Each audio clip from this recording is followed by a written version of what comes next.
As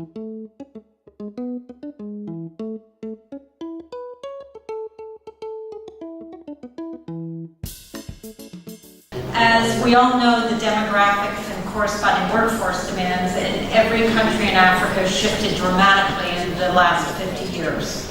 Upon gaining independence in the 1960s, African economies were heavily dependent on commodities derived from natural resources. The great majority of jobs were low-skilled and concentrated in the extractive industries.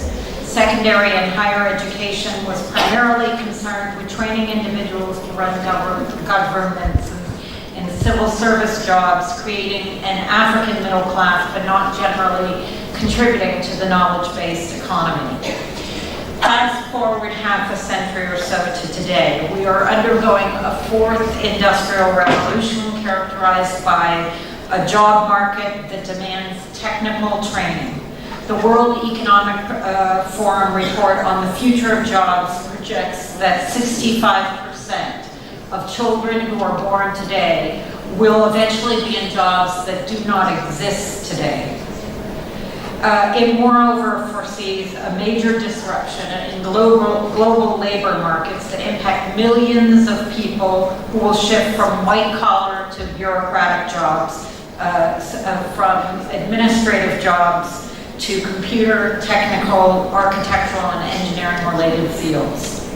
The African Academy of Sciences, where I am associated, is a Pan-African trans-scientific organization based in Nairobi.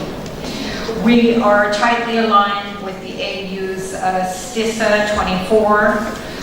The vision is an integrated, prosperous, and peaceful Africa driven and managed by its citizens and representing a dynamic force in the international arena through its goal to accelerate the transition of Africa to a knowledge-based, innovation-led economy. As reflected in STISA 2024, the AS works on behalf of African well-being and is dependent upon the improvement of status of STI in terms of human capital, technical competence, infrastructure, and enabling environment, fostering innovation, and encouraging an entrepreneurial attitude.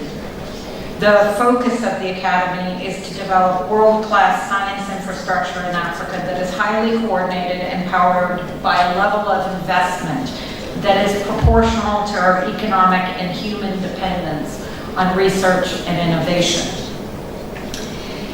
We've set our priorities and implemented our flagship programs accordingly, and they're all supported by efficient management, which is essential to scaffolding strong programs. These include Deltas Africa, H3 Africa, Grand Challenges Africa, and the Circle Fellowship, which together help drive the establishment of first-class science in Africa.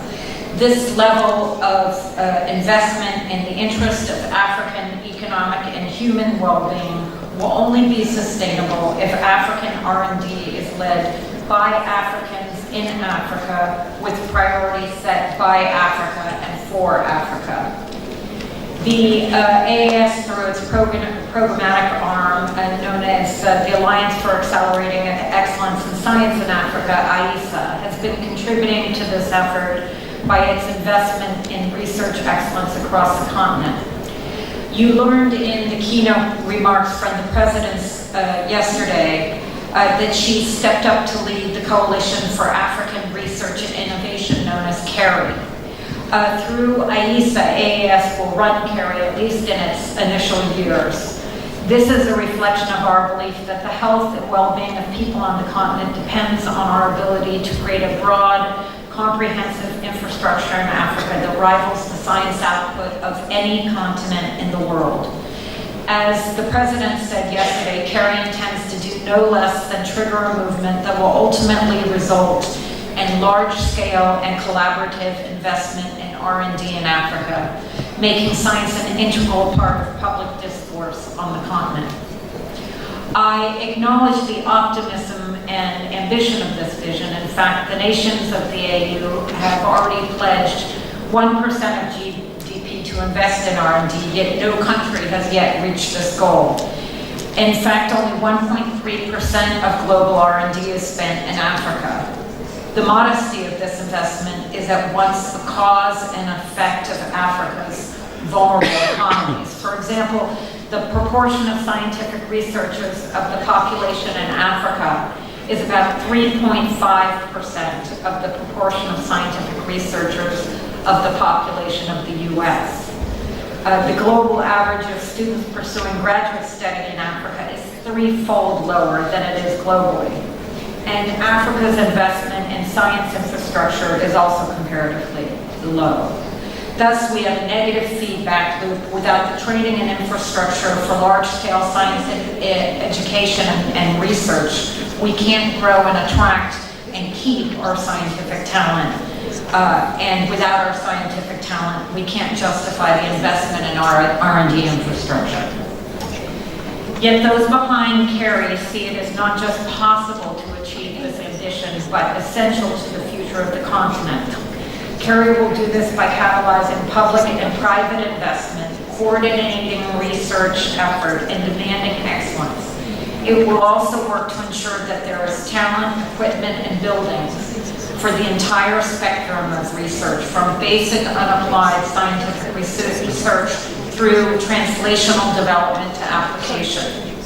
If we can achieve this, Africa will rival the world in scientific research.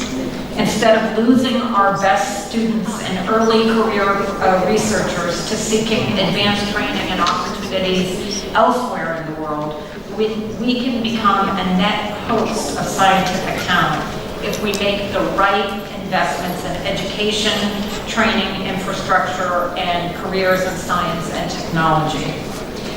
For the good of our economy, as well as of our culture and our well-being, we must prioritize innovation and education so that more of our talented youth will stay in Africa for training.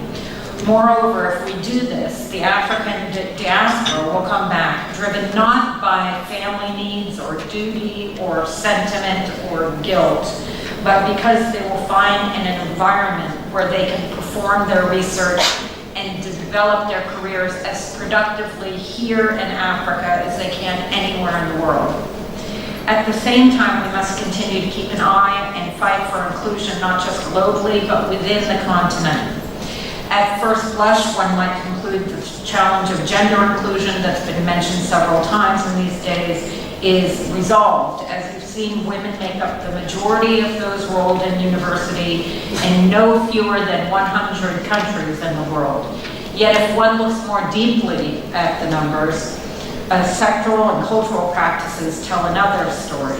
According to the same WEF report, female talent remains one of the most underutilized business resources in the world, either squandered through lack of progression or untapped at the outset.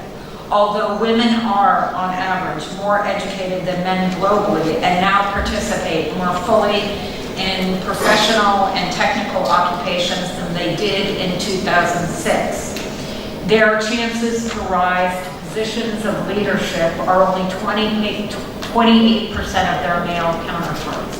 That's according to the WEF report. In fact, in industry worldwide today, women make up on average 33% of junior level staff. They fall to 24% of mid-level staff, descend to 15% of senior level staff, and are just 9% of CEOs. In order to achieve the goals that we're all striving for, the implementation of true gender equality, not just on the input side, must be addressed. Africa is moving beyond a focus on the survival of its people to the focus on the full human and economic empowerment and realization of its people. This means that it's utterly dependent upon a robust economy based on science and innovation, and welcoming the inclusion of talent from all over the world and any gender who sees the opportunity to contribute to the STI-driven Africa of the future. Thank you.